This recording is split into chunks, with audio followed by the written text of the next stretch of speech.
બધાનો ખૂબ ખૂબ આભાર. આજે આપણે સૌ અહીંયા જે ખાસ વિશેષ કાર્યક્રમ માટે એકઠા થયા છીએ ત્યારે આ આખા કઠોદરા વિસ્તારના આજુબાજુના ગામમાંથી, સોસાયટીમાંથી, ચારો તરફથી પધારેલા આપ સૌ આગેવાનો, સોસાયટીના બધા હોદ્દેદારશ્રીઓ, આગેવાનો, યુવાનો, માતાઓ, બહેનો, વડીલો, બધાનો હું ખૂબ ખૂબ હૃદયપૂર્વક આભાર વ્યક્ત કરું છું અને બધાનું હૃદયપૂર્વક સ્વાગત કરું છું. આ સાથે મંચ ઉપર બેઠેલા અમારા આમ આદમી પાર્ટીના સુરતના સૌ યોદ્ધાઓ, અમારા આગેવાન સુરત શહેરના માનનીય શ્રી રામભાઈ ધડુ, માનનીય ધર્મેશભાઈ ભંડેરી, પાયલબેન, અમારા મહિલા અધ્યક્ષ નીતાબેન, અને હંમેશા જે કોઈ પણ બાબત હોય એમાં હંમેશા 24 કલાક 108ની જેમ આમ આદમી પાર્ટી અને લોકોના કામ માટે હાજર હોય એવા અમારા રજનીભાઈ વાઘાણી, આ બધા આગેવાનો, આ વિસ્તારના કોર્પોરેટરો, માનનીય મહેશભાઈ અને અન્ય સાથીઓ, રચનાબેન, બધાનો હું આભાર વ્યક્ત કરું છું. અને મોડું થઈ ગયું છે એટલે વાત ઝડપથી આગળ વધારું છું. કામરેજથી અમારા તાલુકા પંચાયતના નેતા જેડીભાઈ કથિરિયા, પહેલાં જ્યારે હું નવો આમ આદમી પાર્ટીમાં હતો ત્યારે બે નામ બોલીએ તો આખું સ્ટેજ આવી જતું. હવે ભગવાનની દયા થઈ છે કે સ્ટેજ ઉપર સંખ્યા સારી એવી થઈ ગઈ છે અને સામે સારી એવી સંખ્યા થઈ ગઈ છે. એટલે પહેલાં હેઠેવાળા કે ઉપરવાળા કે બધા એકના એક જ હતા. નક્કી કર્યું કે તમે બે આ વખતે ઉપર બેસજો, અમે સામે બેસીશું.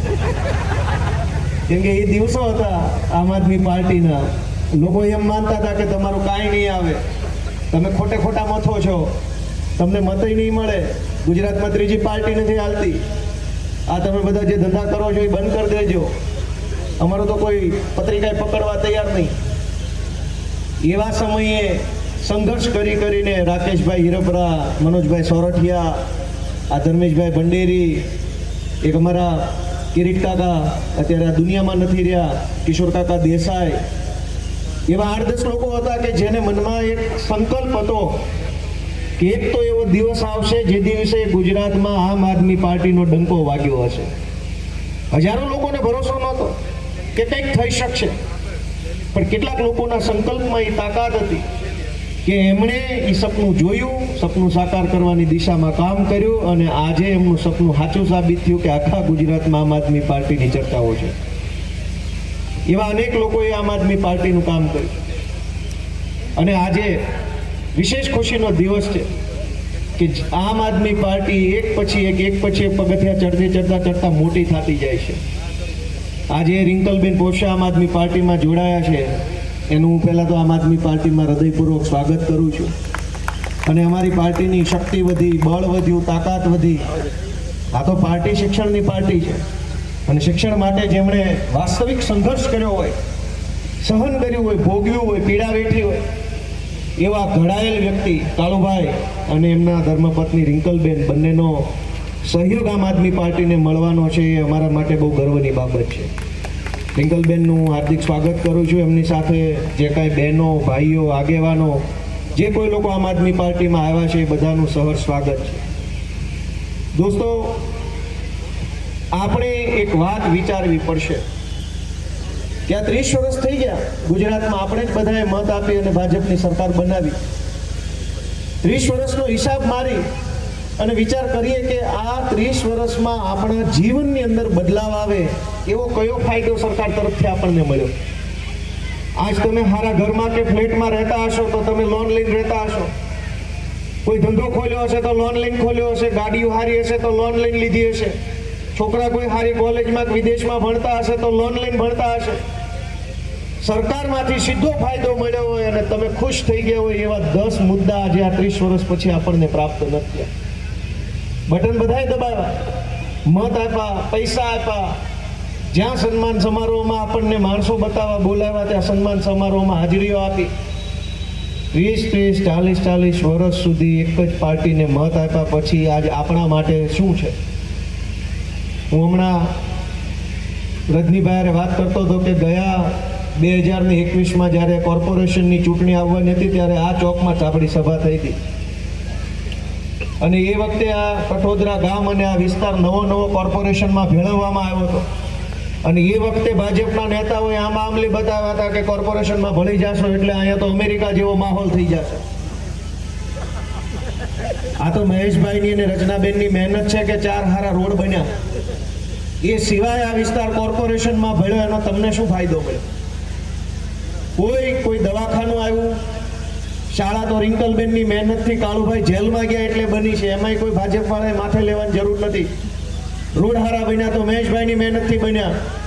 હવે આ આખો કઠોદરા વિસ્તારમાં આ કોર્પોરેશનમાં ભેળવવાનો ફાયદો કોઈ ભાજપ વાળા મને 5 ફાયદા ગણાવે. કોર્પોરેશનમાં નહોતા તો આટલું નુકસાન ગયું હતું, જો આવ્યા તો આ 5 ફાયદા કોઈ ગણાવે તો આ સ્ટેજ ઉપરથી મારે ચાલુ ભાષણ હેઠે ઉતરી જવું છે.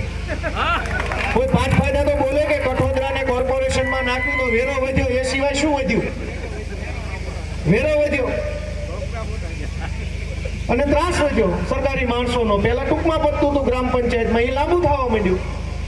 પહેલા અહીંથી આવકનો દાખલો નીકળતો હતો, હવે ત્યાં ઠેર જવું પડે છે. દોસ્તો, આ પરિસ્થિતિ ગુજરાતમાં લોકોની થઈ છે. પણ અત્યાર સુધી તો એવું હતું કે વિકલ્પ નહોતો, અને વિકલ્પ નહીં હોવાની મજાય ભાજપ વાળાએ બરાબરની લીધી. આપણે એને ખબર હતી કે પબ્લિક ક્યાં જશે, એની પાસે કોઈ ઓપ્શન જ નથી, અમને જ મત દેવાના છે. પણ હું તમને વિનંતી કરવા આવ્યો છું કે તમને એમ લાગતું હોય કે હવે વિકલ્પ છે તો આ વખતે ચૂંટણીની અંદર ચૂકતા નહીં, હાવણો મારી દેજો, જેટલો ફાવે એટલો હજડબમ હાવણો મારી દેજો. દોસ્તો મિત્રો, વિચાર કરો, હમણાં સન્માન સમારોહનું અહીંયા આયોજન થયું. આખા ગુજરાતની સરકાર અહીંયા આવી સન્માન લેવા માટે. તમને મત દીધા આટલા વર્ષ, ટેક્સ દીધો, પૈસા દીધા, રક્તદાન કરી કરીને લોહી પીવડાવ્યું, પછી બાકી રહી ગયું તો સન્માન લેવા આવ્યા અહીંયા. લોહી દીધું છે ને, ઘણા એમાં જ લોહી દીધું છે.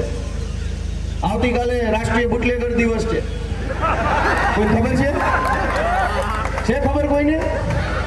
આવતીકાલે રાષ્ટ્રીય બુટલેગર દિવસ છે. એની ઉજવણી નિમિત્તે રક્તદાન કેમ્પ રાખ્યો છે. બુટલેગરના માનમાં લોહી આપો.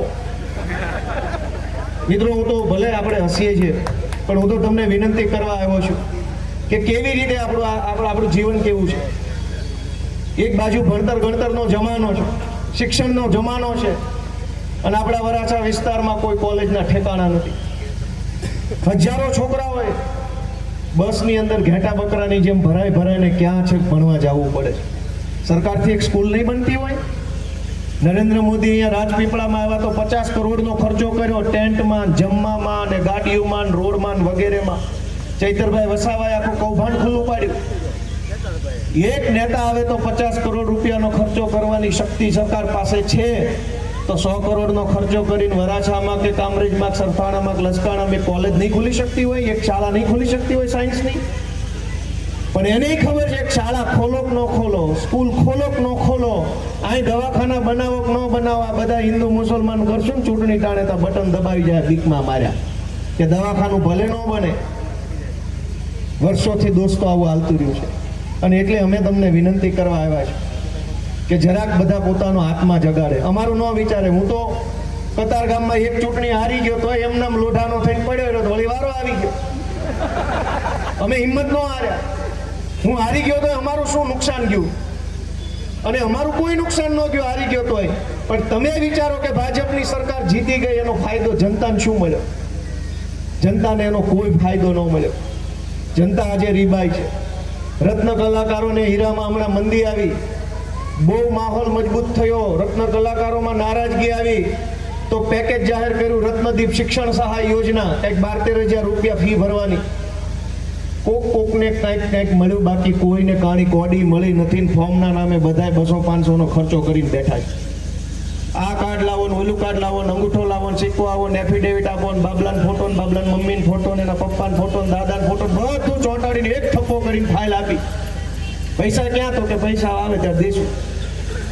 દરેક યોજના આવી છે કે એક થપ્પા તમારે ફાઇલો કરીને આપવી પડે. પૈસા ક્યાં? તો કે પૈસા દેવાના છે નહીં. મિત્રો, આપણે આપણો આત્મા જગાડવો પડશે. આપણે મનને પૂછવું પડશે કે આપણે આ શું કરી રહ્યા છીએ. આ સરકાર આપણા મતથી કેવી રીતે બને?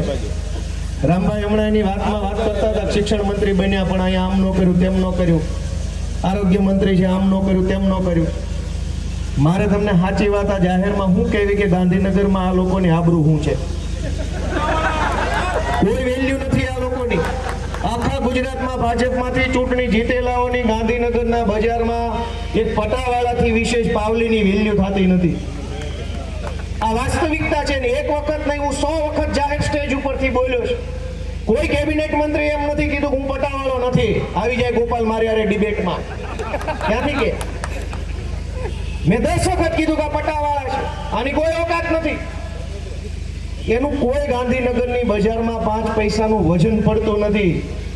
મંત્રી બંત્રી બધું બનાવ્યું છે, પણ ફોટા પડાવવાના, સ્માઇલ આપવાની, સરસ મજાના DSLR કેમેરાથી સ્માઇલિંગ ફેસ વાળા ફોટા કરીને મૂકવાના ટ્વિટર પર કે આજે જનસંપર્ક કર્યો, હું કામ કર્યું પૂછતા નહીં. દોસ્તો, કેવી સરકાર છે તમે વિચાર કરો કે મંત્રી તંત્રી ધારાસભ્યો કોઈનું સરકારમાં કશું જ ઉપજતું નથી. આ વાત 1,00,000% છે. 10 વખત બોલ્યો તો કોઈએ મારી વાતનું ખંડન નથી કર્યું. હું ખોટો હોઉં તો 10 મંત્રી મારા વિરુદ્ધ મોરચો ન કાઢે. ગોપાલ ઇટાલિયા મુર્દાબાદ કેમ ન બોલ્યા? બધાને ખબર છે પોતે પટાવાળા છે. આ તો પાટીલની દયાથી ને ઉપરથી બનાવ્યા છે. લઈ લો, ખિસ્સા ભરાય એટલા ભરો, બાકી આપણને ક્યાં કઈ ખબર પડે. અને સૌથી મોટી દુર્ભાગ્યની વાત જુઓ દોસ્તો, કે આપણે ત્યાં એક માણસને એક કામ આવડતું હોય તો વર્ષો સુધી એક કામ કરે ને એક કામની અંદર એ માણસ હોશિયાર બને, ટેલેન્ટેડ બને. ખટારો આંકતો હોય વર્ષો સુધી ખટારો આંકે. હેલિકોપ્ટર આંકતો હોય હેલિકોપ્ટર આંકે. હેલિકોપ્ટર વાળો ખટારાની સીટે નો બે, ખટારા વાળો હેલિકોપ્ટરની સીટે નો બે. એક માણસ 1.5 વર્ષ પહેલા શિક્ષણ મંત્રી હોય, 1.5 વર્ષ પછી આરોગ્ય મંત્રી થઈ જાય, પાછો 1.5 વર્ષ પછી પાણી મંત્રી થઈ જાય. એક માણસમાં આટલી બધી કળા છે, આટલી બધી કળા ભરી છે, આટલું બધું આવડે છે. ને દુનિયામાં જે વૈજ્ઞાનિકો થયા એને એક વસ્તુની શોધ કરી તા જિંદગી પૂરી થઈ ગઈ. ભાઈ, જેણે થોમસ આલ્વા એડિસન વીજળીનો ગોળો શોધ્યો, એક વીજળીનો ગોળો શોધ્યો તો વૈજ્ઞાનિકની આખી જિંદગી પૂરી થઈ ગઈ. ખાલી એક ગોળો શોધી એક વૈજ્ઞાનિક હતો તોય. આ લોકો એવડા મોટા મહાપુરુષો પેદા થયા છે કે 1.5 વર્ષે બધું આવડવા માંડે છે. તમે વિચાર તો કરો દોસ્તો કે આ સરકાર છે કે સર્કસ? તમે અમારી આમ આદમી પાર્ટીની ચિંતા કરો ન કરો, ગોપાલભાઈ ઇટાલિયા હારી જશે જીતી જશે એની ચિંતા ન કરો.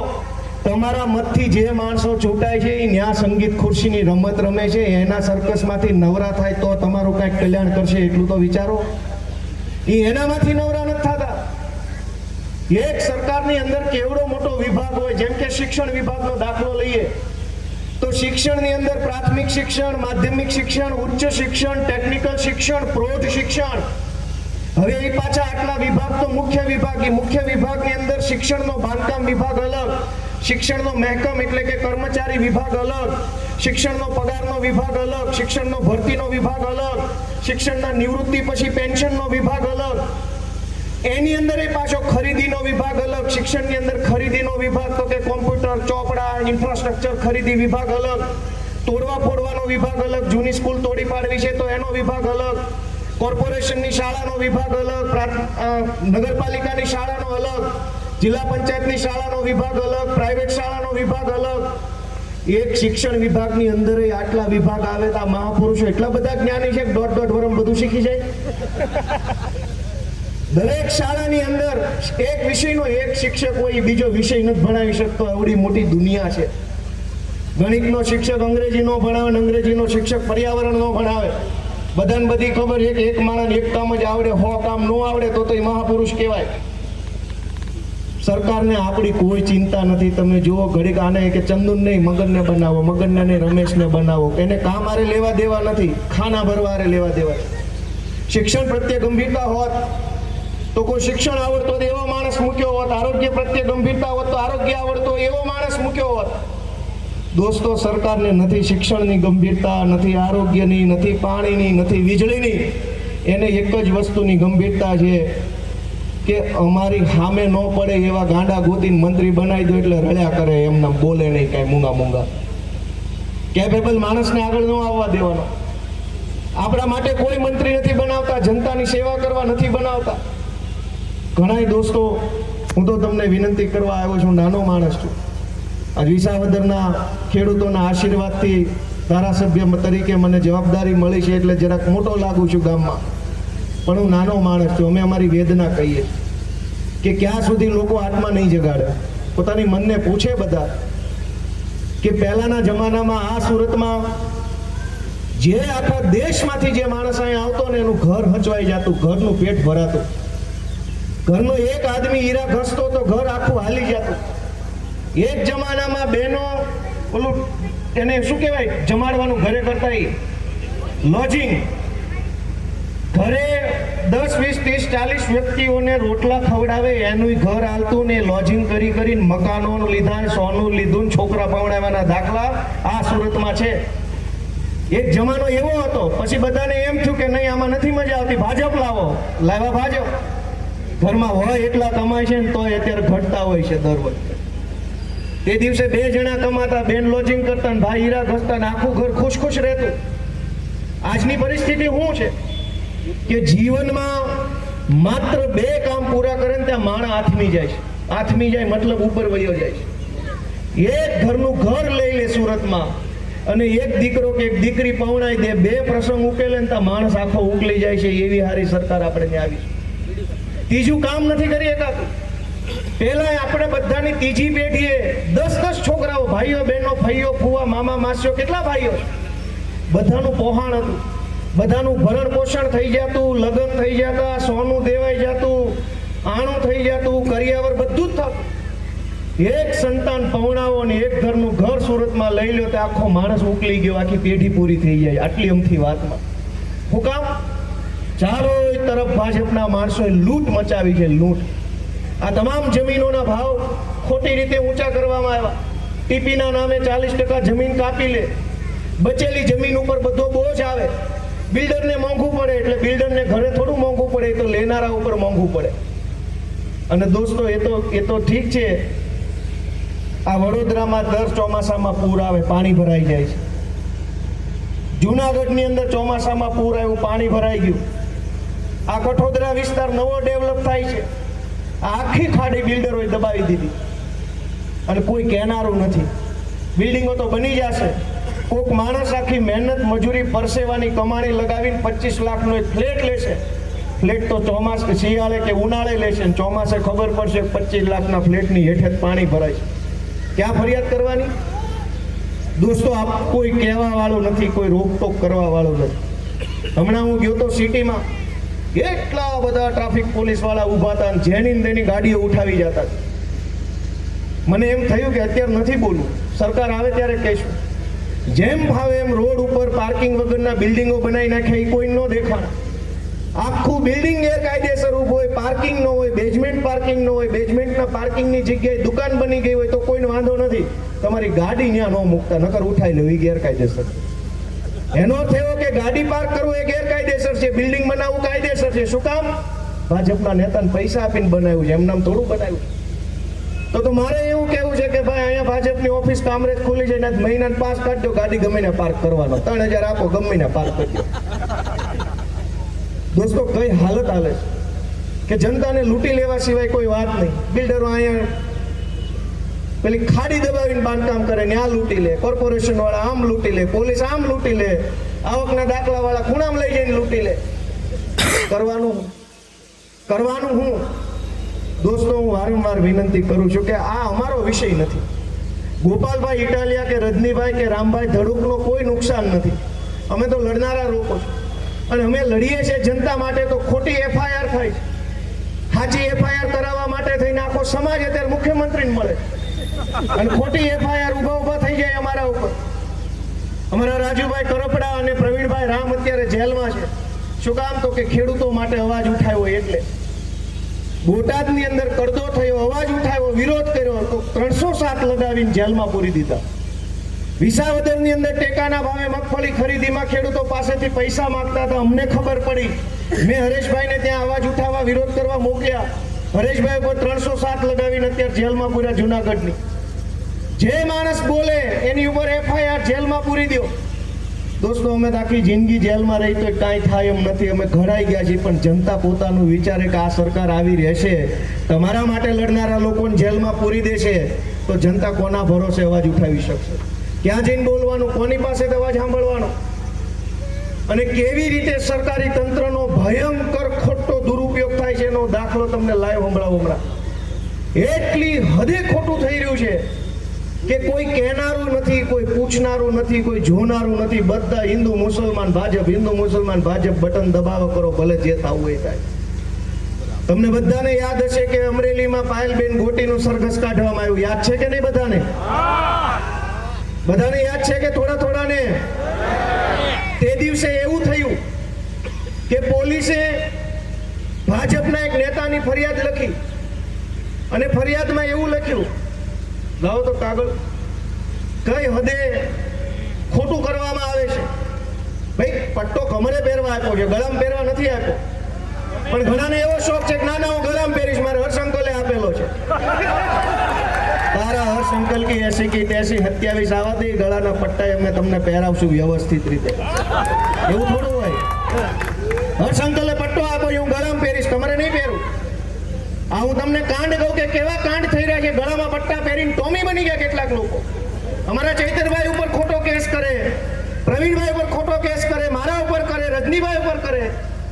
દોસ્તો આ નુકસાન અમારું નથી. તમે જોજો કે આ કેવી હદે ખોટું થઈ રહ્યું છે. અમરેલીમાં FIR થઈ કે પાયલબેન ગોટી, અશોકભાઈ માંગરોળિયા, મનીષભાઈ વઘાસિયા અને જીતુભાઈ ખાતરા, આ 4 લોકોએ ભેગા મળી અને એક નકલી લેટર બહાર પાડ્યો. આવી જતી ને ફરિયાદ, યાદ છે બધાને? આ FIR થઈ રાત્રે 12 વાગે સિંઘમોનું એક ટોળું ગયું એમના ગામમાં. પાયલબેનની ધરપકડ કરી રાત્રે 12 વાગે. જે ન થઈ શકે બીજા દિવસે કોર્ટમાં રિમાન્ડ માંગ્યા. 2 દિવસના રિમાન્ડ મળ્યા પછી પોલીસે અમરેલીની બજારમાં સરઘસ કાઢ્યું પાયલબેનનું, અને પછી ઓલા બીજા 3 જણાનું સરઘસ કાઢ્યું. એના રિમાન્ડ લીધા, જેલમાં પૂર્યા, હાઈ વોલ્ટેજ ડ્રામા કર્યો. પછી શું થયું? આ મારા હાથમાં કાગળ છે. અમરેલીના નાયબ પોલીસ અધિકારી નૈના ગોરડિયાની સહી છે આની અંદર. અમરેલીના DYSPએ અમરેલીના જજને, ચીફ જ્યુડિશિયલ મેજિસ્ટ્રેટને એવું લખ્યું કે અમરેલી સિટી પોલીસ સ્ટેશનની ફલાણા નંબરની FIRમાં આરોપી પાયલબેન અશ્વિનભાઈ ગોટી રહે ફલાણા ગામ, તેમના વિરુદ્ધમાં પૂરતા પુરાવા નથી અને આરોપીનું નામ ભૂલથી આવી ગયેલું છે, માટે આ ભૂલથી નામ થયું છે એ કાઢી નાખજો અને અમે અહીંથી કાઢી નાખીએ છીએ. બાપા સીતારામ. ભૂલથી આરોપીનું નામ આવી ગયું, રિમાન્ડ માંગી લીધા, સરઘસ કાઢી લીધું, પટ્ટા મારી લીધા, બદલો લેવાઈ ગયો એટલે કોર્ટમાં લખીને આપી દીધું કે આ તો ભૂલથી આવી ગયું હતું. હી. તમે દિલ ઉપર હાથ રાખીને વિચારો કે તમારી દીકરી આરે આવું કરીને પછી પાછળથી કહી દેતો કે હી ભૂલથી આવી ગયું. આ વ્યાજબી વાત છે? જે દિવસે FIR લખાય તે દિવસે તમે નહોતા જોઈ શકતા કે સાચું છે કે ખોટું? ચેક કરી શકાય એમ હતું. બધી ખબર હતી કે ખોટું છે, પણ ટોમી તો ટોમી છે ભાઈ. હર્ષંકલ બોલે ટોમી, ટોમી કે પાયલને પકડી લાવું. મિત્રો કલ્પના કરો, આપણે હસીએ છીએ પણ એટલો શરમનો દુઃખનો વિષય છે. એક વખત અમારી સરકાર બનાવી જોજો, ટોમીને ઢહડીએ નહીં તો કહેજો તમે. દોસ્તો અમને ગુસ્સો આવ્યો છે, અમને ગુસ્સો છે એ વાતનો કે કેટલાક ટોમી આખા ગુજરાતની અંદર ફરે છે હર્ષ સંઘવીના નામનો ગળામાં પટ્ટો પહેરીને, પબ્લિકને ડરાવે, ધમકાવે, ખોટો કેસ કરું, આમ કરું, જેલમાં પૂરું, ફરજમાં રૂકાવટ કરું. અરે તારી ફરજ કી એસી કી તેસી, તું આવી જા 27માં હામો. દોસ્તો પાયલબેનનું સરઘસ કાઢ્યા પછી પોલીસના DYSPએ અદાલતને લખ્યું કે આ ભૂલથી આવી ગયેલું નામ છે, તો શું કામ સરઘસ કાઢ્યું ભાઈ? શું કામ રિમાન્ડ માંગ્યા? ધરપકડ શું કામ કરી? 2 દિવસ મોડી ધરપકડ કરી હોત, 2 દિવસ ચેક કર્યું હોત, 2 દિવસ તપાસ કરી હોત તો તમને ત્યારે જ ખબર પડી જાત કે આ ખોટું છે, તો આ બધું ન કરવું પડે. અને એનાથી આગળ કુલ 4 આરોપીના નામ હતા. એમાં પહેલામાં એમ લખ્યું પાયલબેનનું નામ ભૂલથી આવ્યું છે, પણ પછી થોડાક દિવસ પછી શું થયું? આ બીજા કાગળમાં છે.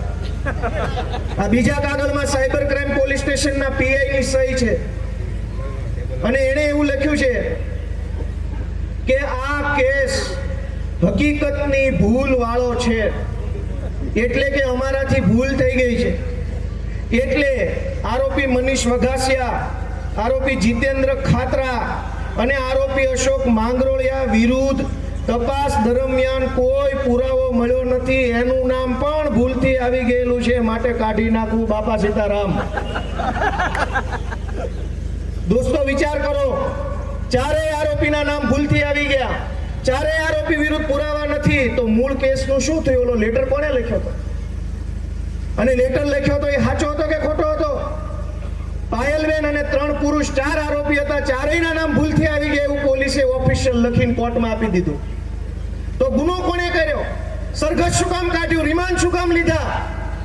તો કે અત્યારે જે ભાઈ હર્ષ સંઘવીના ભાઈબંધ જે મંત્રી બન્યા છે એને બદલો લેવો તો આ 4 લોકો હારે, એટલે ટોમીને કીધું જા ટોમી, પાયલબેન અને ઓલા 3 ને પકડીને સરઘસ કાઢીને કેસ કરીને ખોટા કેસમાં જેલમાં નાખી અને બદલો લેવાઈ જાય પછી લખીને આપી દે છે હી છૂટી ગયા. દોસ્તો, કાયદાનો કેટલો ભયંકર દુરુપયોગ છે તમે જોયું.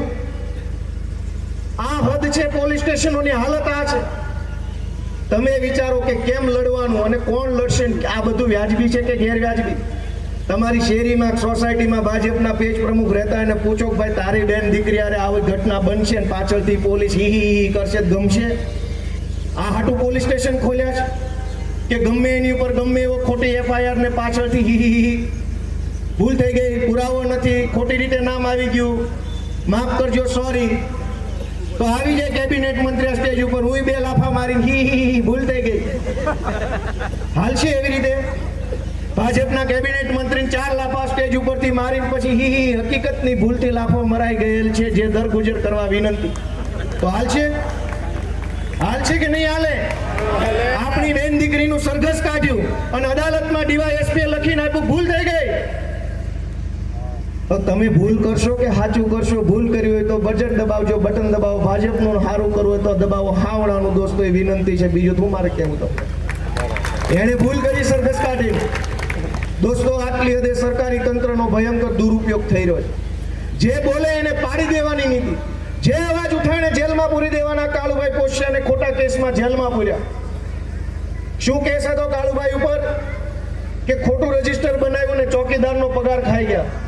અરે તમારી પાર્ટીનો ચોકીદાર આખો દેશ વેચવા કાઢ્યો, પકડો, જેલમાં પૂરો. જો તમારા મોકા હોય તો તમારી ભાજપ પાર્ટીનો ચોકીદાર આખો દેશ વેચવા કાઢ્યો, અડધું વેચી નાખ્યું. છે કોઈની હિંમત? કોઈની હિંમત નથી ચોકીદારને ચોર કહેવાની. પણ જે કાળુભાઈ, જે રિંકલબેન શિક્ષણ માટે લડાઈ લડ્યા, આગેવાની કરી, એટ્રોસિટીના કેસમાં જેલમાં પૂર્યા એમને. હરેશભાઈ સાવલી અમારા જુનાગઢ જિલ્લા પ્રમુખ, એટ્રોસિટીના કેસમાં જેલમાં. કાયદાનો દુરુપયોગ થઈ રહ્યો છે મિત્રો. હું તો એક નાના દીકરા તરીકે તમારી પાસે એક વિનંતી કરવા આવ્યો છું કે અમારી તો તોય ચિંતા ન કરતા, જે જુલમ હશે ભોગવી લેશું, પણ આ વિપક્ષની દિવાલ નહીં વધે, આ વિપક્ષનો ટેકો નહીં વધે, તે દિવસે ભાજપનો રાક્ષસી પંજો તમારા ગળા સુધી આવશે. અત્યારે અમે આડશ છીએ, આ બધા આડા ઉભા છે જનતાની. ભાજપનો પંજો પહેલો અમારા ઉપર પડે, અમે જ નહીં હોઈએ, આ લડનારા લોકો નહીં હોય, આ પાર્ટી નહીં હોય, આ વિપક્ષ નહીં હોય, તો એ તો ખૂની પંજો છે, એ તો હડકાયું કૂતરું છે, હવે લોહી બાળી ગયું છે, એ તો ગમે એને બટકા ભરી જાય. મિત્રો, મારી તમને વિનંતી છે કે આપણે જરાક જાગીએ, વિચારીએ.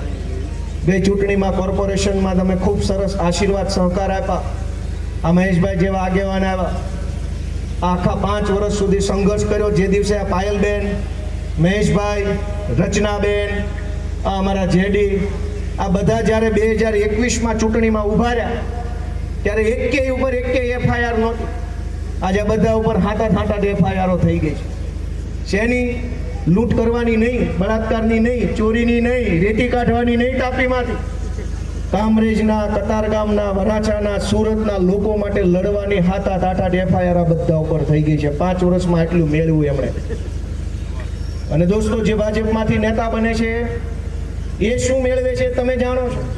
આ લોકો શું મેળવ્યું? જેલમાં ગયા, અનેક વખત માથા ફૂટી ગયા, તમે બધાએ બધું જોયું છે. અને છતાંય આટલા જુલમ પછી આ આખી ટીમ, આ અમારી પાર્ટી, આ નેતાઓ જનતા માટે લડાઈ લડે છે. તો તમારા આશીર્વાદના હકદાર ખરા કે નહીં? એ 7-8 જણાએ હા પાડી, એનો ખૂબ ખૂબ આભાર ભાઈ. બધાએ હા નથી પાડી. દોસ્તો, ખૂબ મુશ્કેલ સમય છે ગુજરાતના ઇતિહાસમાં. મારી તો ઉંમર 36 વર્ષ છે. જેની મારા કરતા ડબલ ઉંમર હોય યાદ કરે કે તમે છેલ્લે ક્યારે એવું સાંભળ્યું હતું ધારાસભ્ય જેલમાં પૂર્યા? ગુજરાતના ઇતિહાસમાં પહેલી એવી ઘટના બની કે ચૈતરભાઈ વસાવા ધારાસભ્ય બન્યા પછી 2 વખત એમને જેલમાં પૂરવામાં આવ્યા. શું કામ? કે ચૈતરભાઈ વસાવા અવાજ ઉઠાવે છે, ગરીબો માટે, ખેડૂતો માટે, યુવાનો માટે, ભાજપની સામે લડે છે, એની પોલ ખોલે છે. તો 307 ને આ કલમ ને ઓહો આખો ચોપડો કલમનો લાગી જાય છે. અને ગુંડાઓ, બુટલેગરોને ડિસ્કાઉન્ટ આપવામાં આવે છે. મારી વાત સાચી છે કે ખોટી? મિત્રો, કહેવા બેસે તો કંઈ ખૂટે નહીં એવી વાતો છે, પણ સમજદાર માણસને તો ટૂંકમાં બધું સમજાઈ જાય કે બહુ મુશ્કેલ સમય ચાલી રહ્યો છે. અહીંયા બધા આવ્યા હતા. આજ આખા કાઠિયાવાડનો સૌથી મહત્વનો પ્રશ્ન શું છે? આપણે બધા કાઠિયાવાડના માણસો છીએ, અલગ અલગ જ્ઞાતિના. આપણા કાઠિયાવાડના સૌથી મહત્વના બે પ્રશ્નો છે. આખી સરકારને આખું એનું ટોળું મંત્રી સંત્રીને એક ખટારો ભરીને મુદ્દામાલ અહીંયા સન્માન લેવા આવ્યો હતો. કોઈએ એને પૂછ્યું નહીં કે કાઠિયાવાડની સૌથી મોટી સમસ્યા છે સામાજિક સુરક્ષા સલામતી. ગુંડાઓ, લફંગાઓ, હલકાઓ બેફામ બન્યા છે.